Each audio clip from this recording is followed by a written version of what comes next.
browsers via WebGPU. So first of all, let's briefly go over the agenda for the next 30 minutes. Or like 35 maybe. So first of all, I'll be introducing this relatively new web standard called WebGPU. With relatively new, I mean it's already shipped in Chrome and also in parts of Firefox, really depending on the platform.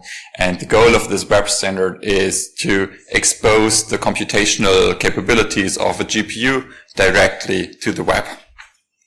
So, first thing we have to understand from an attacker perspective is how does this web standard fit into the multi-process architecture, in particular the multi-process architecture of Chrome.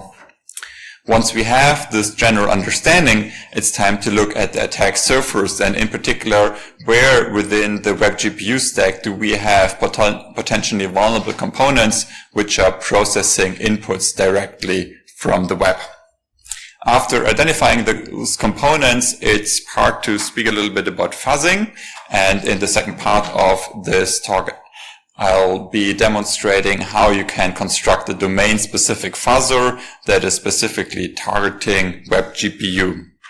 And finally, we'll see how this fuzzer performs against various WebGPU stacks. In particular, we'll be having a look at the WebGPU stack, or the GPU stack on Linux, which is called Mesa.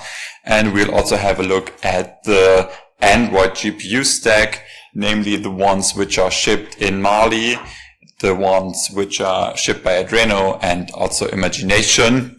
The last one is part of the latest Pixel 10 devices just released last week.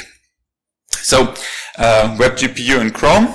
As I mentioned, main motivation here is that we want to expose the computational resources of a GPU directly to the web. And you can use those capabilities either to run some kind of game engine directly in the browser, or maybe you want to run some kind of LLM within your browser, and for that you probably need to have access to the GPU, otherwise it gets really slow. So, now coming to the IPC architecture of Chrome. As you might know, a vast majority of web content within Chrome is handled by the so-called renderer process. So JavaScript, HTML, CSS, all these kind of things are handled within the renderer process. And it is a key property of this renderer process that it is heavily sandboxed. The main motivation here being that these web standards, for example JavaScript, have been used by adversaries over and over and over again, and in order to compromise the process which is handling this web content. However, the renderer process is heavily sandboxed and is not allowed to talk directly to any of the system resources. So for example, the renderer process is not allowed to directly access the files. And by extension, if the renderer process gets compromised, well, it's not that bad because, well, you're still contained within the multi-process sandbox. However, the renderer process and its sandbox also pose some kind of problem in the context of WebGPU because, well, we can't access the GPU anymore by, merits of this sandbox. So what do we need in order to implement WebGPU? Well, you need to have some kind of additional entity here, and that one is called the GPU process. And within the context of Chrome, the GPU process is a higher privileged process that is not as confined as the renderer process. And in particular on Android, the GPU process is not sandboxed at all. Linux also not sandboxed at all. There are weak sandbox for Windows and also weak sandbox for Chrome OS. So now, between the GPU process and the renderer process, there is some kind of IPC interface, and that is the IPC interface of Dawn, with Dawn being the WebGPU implementation of Chrome. And we have the Dawn client running within the renderer, and whenever web content is doing any kind of WebGPU related API call, essentially all the renderer process is doing is serializing this API call and sending it over IPC to the Dawn server. So all the interesting processing is happening within this GPU process that is either not sandboxed at all or just weakly sandboxed. Now, The Dawn server is also not directly talking to the GPU, but we need a little bit more here. So we have a user mode graphics driver, which is basically abstracting the entire, well, complicated of the interface of the GPU away, but we have the more or less standardized interface here. And the interface we'll be speaking about today is the one called Vulkan, which you might have heard already. And it is implemented, for example, by the Mali GPU stack on Android or by the Mesa GPU stack on Linux. Now that we have this general understanding or like this high-level overview of the WebGPU implementation in Chrome, now it gets time to look at the complicated inputs or like where's the complexity? And if you read the specification, you'll quickly notice that one of the most complex pieces of data that is being transferred over this IPC interface are so-called WebGPU shader programs. Shader programs, generally speaking, are programs which are designed to be executed on a GPU instead of a CPU. And for those shader programs, the WebGPU specification came up with an entirely new shader language, so a new programming language for the shaders that are distributed over the web. Now, as mentioned, Dawn Client is basically just taking those shaders and passing them over the IPC interface to the Dawn server, where we continue to process them.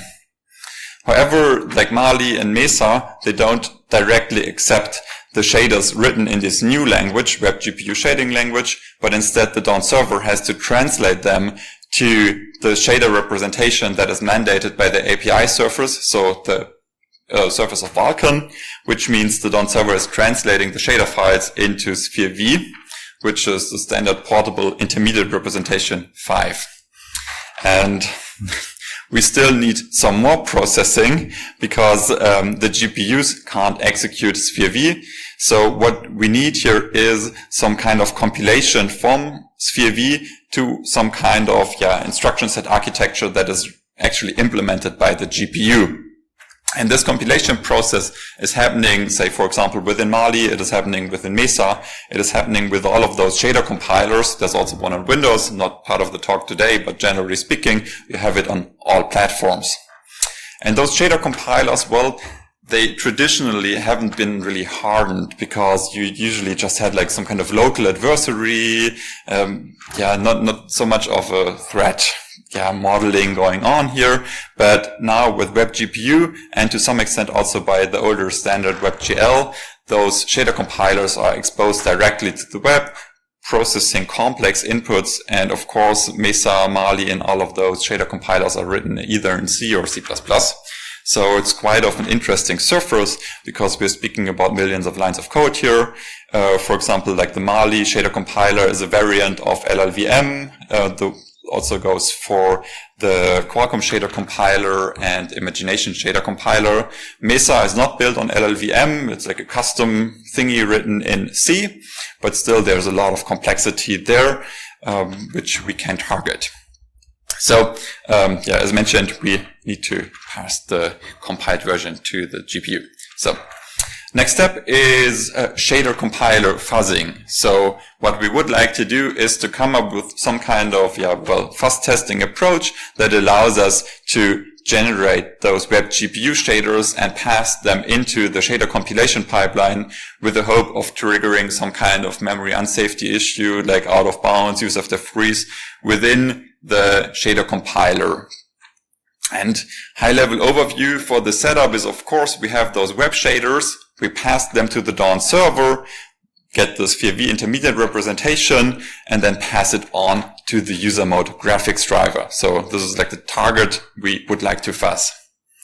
However, there's a lot of complexity within Dawn server, which we are not really targeting. For example, like all this housekeeping, device enumeration, all these kind of things, we don't need them. So we can just extract the component which is doing the shader translation. This component is called tint.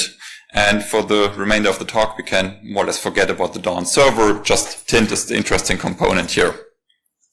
We can also do a similar simplification for the user mode graphics driver because, of course, there are many, many things we are not really targeting. We're just interested in the shader compiler. And what we see here is like the shared object of the Intel shader compiler being part of Mesa. So essentially, those are the objects we are targeting. And of course, in all fuzzing setups, we need to have some kind of corpus with the interesting shader files. We take a file out of the corpus, then we mutate it, have some kind of variant of the shader file, pass it to the compilation pipeline and see what's happening. So if there's some kind of crash, either in Tint or within libvulcan, well, we just store that and analyze the crashes later. And as this is a coverage-driven approach, we instrument libvulcan and Tint for coverage. If our input is triggering some new edges, well, we just add it to the corpus, and that is pretty much it. However, there's one step here, which I just basically hand-waved, in particular the one about mutating the shaders, just the hammer here. And in practice, this is a little bit more complicated than just, hammering the bits here. Because if you take a shader, as the one shown on the slide here, and you apply your usual bit flipping mutations, you'll just end up with a bunch of broken Unicode. And if you pass that to Tint, well, it will be immediately rejected, because in order for your optimizing compiler being triggered in the back end, well, you need to pass all those parsing, all the semantic checks, all the type checks and everything. And if there's any kind of error in there, you'll never enter the interesting parts of the compilation pipeline. So bit flipping, as you might know it from, say, AFL, AFL++, libAFL, well, those won't work. So instead, what we need to come up with is some kind of more, a representation of the shader that is more amenable to mutation. And for those of you who know Fusilli, this is essentially the same approach. And what we can do here is take the textual representation of a shader and translate it to some kind of abstract intermediate representation, as you see on the right here. This abstract intermediate representation is just in memory. It's no real, not necessarily an on-disk representation. And using such an abstract intermediate representation, the fuzzer is exactly aware what are the literals, what are the expressions, what kind of types do we have for the individual expressions. And so the fuzzer is aware of all of the domain-specific semantics of the WebGPU shader language. If we now implement all our mutations directly on the intermediate representation, we can, for example, change some kind of literal here. So we change the 3 to a 5, and finally we can take the mutated IR and lift it or convert it back into the actual textual representation.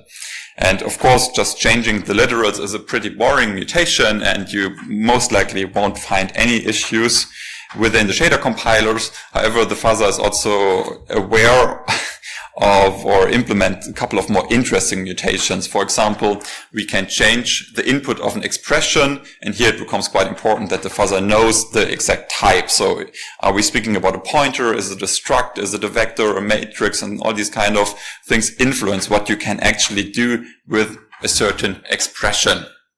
So fuzzer is implementing all that. So for example, changing the input of this dot multiplication, but there's also splicing, for example, and just code generation. Now, this is essentially how all the mutations are implemented as of today. I think there are 15 or so various mutations and code generation techniques for the shader fuzzer. And with that in mind, it becomes time to look at the first target, which is the Linux graphics stack called Mesa. So, as mentioned previously, we have the standard portable intermediate representation 5 that is entering the user mode graphics driver. And in there we have, for example, libvulcan, but there's also a separate object, for example, for AMD graphics cards and so on and so forth. So, there's always a little bit of vendor-specific code that is, for example, doing the register allocation because, say, the Intel shader compiler doesn't necessarily know how to do register allocation on an AMD device and vice versa. However, in practice, if we want to have this kind of setup here, it turns out to be a little bit more convoluted than necessary, because the Intel shader compiler, for example, is during the compilation doing some kind of ioctals to the GPU you have. For example, to query how much virtual memory is available, how much registers do I actually have, these kind of things. And this makes it rather difficult to take the fuzzer and deploy it on some kind of server with many, many cores, because we might not have any kind of GPU available there.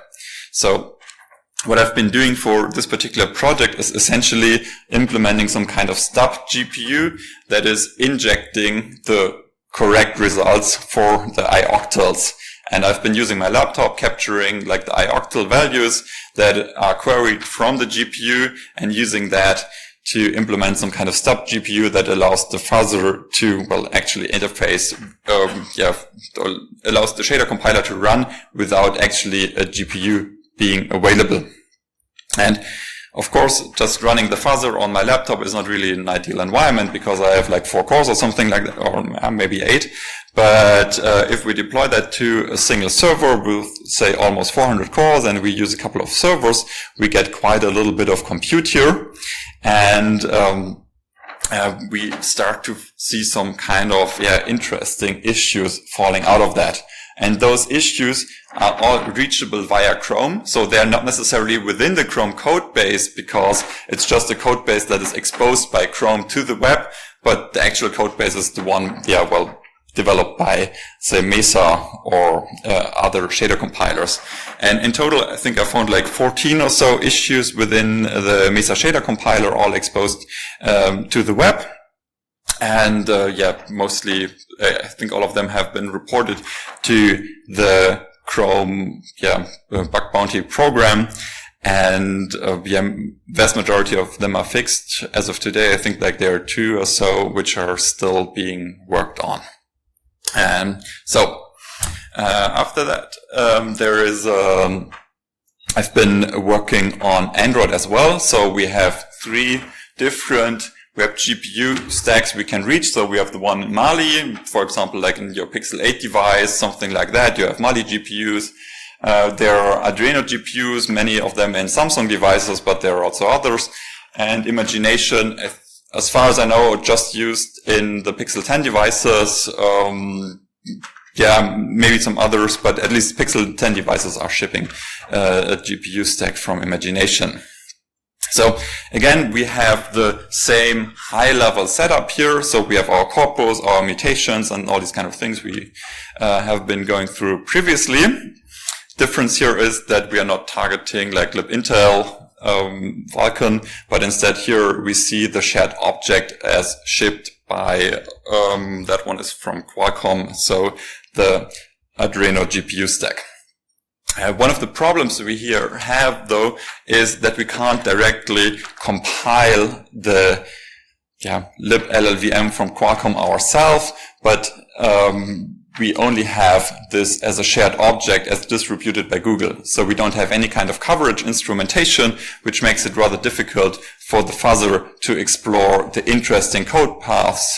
So what we need to come up with is some kind of in-memory rewriting of the target shared object, such that we can again get the coverage information. And this is basically what I've been implementing here. It's a rather caveman-y approach. It's just searching for the text section of the target executable and searching for the conditional branches. As we are on ARM64, all the instructions are 4 byte long, so it's really easy to identify the conditional branches. Of course, we can't just inject our instrumentation within the target library, because we would need to override the instructions which are already there. But instead, we can allocate some kind of stub region and relocate the conditional branches into this newly allocated region. Next step is to override the conditional branch in the target library and redirect it to our stub region. And within the stub region, we have plenty of space, and where we can generate just additional instructions that allow us to set some kind of bit in the coverage map once it's executed. And finally, after our instrumentation, we just have to insert an unconditional branch back to the original branch label. Of course, we are doing that not only for the non-taken variant, we also do that for the taken variant. And in the end, we we can essentially collect coverage information from the shared objects, the one from Qualcomm Mali and the Imagination. They pretty much all work the same. Just for imagination, you have to take care of that there are multiple shared objects you need to instrument, but the general approach is the same. So, which brings us to the bugs which have been found in Android. So far there have been 2 bugs have been fixed within Mali, and 1 is currently under submission. 2 bugs in Adreno fixed, 3 under submission, and there's also 1 bug in Imagination which I submitted. That one was just found last week on the Pixel 10 device. I first thought, well, there's something wrong with my harness because the fuzzer has been finding the issues after like 10 seconds. So just 500 executions of the fuzzer have been sufficient to trigger use of the free and the Imagination shader compiler. Let's see what comes out of that. So, update situation. On Android, of course, it's always a little bit difficult because those shared objects, they are provided by ARM, they're provided by Qualcomm, and Google doesn't have access to the source code, which also means that it takes quite long because the vendors, they are not like super fast here to provide updates for their proprietary shared objects. And even if they provide an update, well, that gets, goes to Google. Google does the over-the-air update, but that can take actually multiple months here. And in particular, some of the older devices which might be affected might not even receive an update at all. And due to these difficulties of getting the updates out to the devices in a timely manner, there are also workarounds in place. In particular, the Google Chrome team or like the WebGPU team tries to detect some kind of pattern that is eventually triggering the issue in the shader compiler. So for example, in Tint, like the shader translator, you could reliably detect a certain pattern that is eventually triggering the issue. You could attempt to sort of rewrite that pattern in order to sanitize the issue. And this is also what Google has been trying for the bugs submitted. However, in practice, this is really difficult to develop enough smartness within Tint such that the pattern that is vulnerable cannot emerge somewhere during the compilation steps. So for some of the reported issues, there are workarounds in place, but for others, there was no reliable pattern. So, with that being said, we are pretty much at the end of the past research, which brings us to the steps ahead. So what's left to be done? So as of today, the fuzzer is already quite capable of generating and mutating files. So the success rate is kind of okay-ish. So probably like 40% of the generated shaders actually manage to be compiled within the shader compilation pipeline. However, all of them pretty much look identical. So, for example, we have like a function with a single argument returning a single value. And this is more or less bread and butter of, compilers, generally speaking. However, a pathological input, for example, might replace the function signature with here's something that is a function that takes 255 inputs. And this is like a code path that might not be as well explored within the compilers as the one that's just taking a single function argument. Of course, you can also try various other things. So many stack variables, structs of large sizes, complicated pointer arithmetic, all these kind of things are not yet implemented within the fuzzer, but still you're able to find quite a couple of issues here. Next point here is additional backends. So if we again see the slide of what are we supporting as of today. So we have Mesa with the Intel and the AMD backend. However, there are many other backends within Mesa which you might be able to target. So there are just so many more or less smallish vendors of GPUs out there, many of them supported by Mesa, and none of them I have been able to test so far. Also, on the Android side, we have seen that the Mali, the Adreno, and the Imagination GPU. However, there are also a couple of other GPUs, in particular the one from Exynos, which is not tested as of today, but via WebGPU compatibility mode, you could actually reach into the Exynos GPU stack as well. I have not been doing that so far, but I guess this is also an interesting target. So, we have seen Mesa, we have seen Android. Of course, there's also WebGPU stack on Mac. There's also WebGPU stack on Windows. The Windows part has not been is not really part of this talk today, but I have also been testing that one.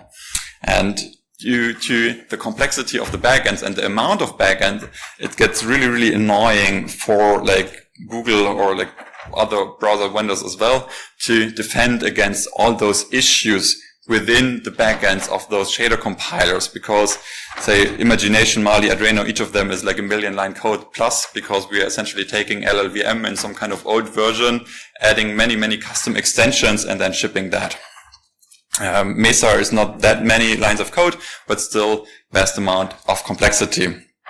And due to that, I would like to share one quote from the WebGPU technical report.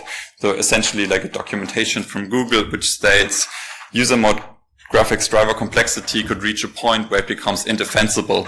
And I think we are already sort of getting to that. Which brings me to the summary of my talk. So we have seen 9 web exposed bugs on Android today. We have 14 on Linux and 17 on Windows so far. There's still quite a bit of uncovered surface. If you found that, interesting, if you found that interesting, there's also an academic paper on the topic, and a previous version of the Fuzzer, of the shader Fuzzer, is also online on GitHub.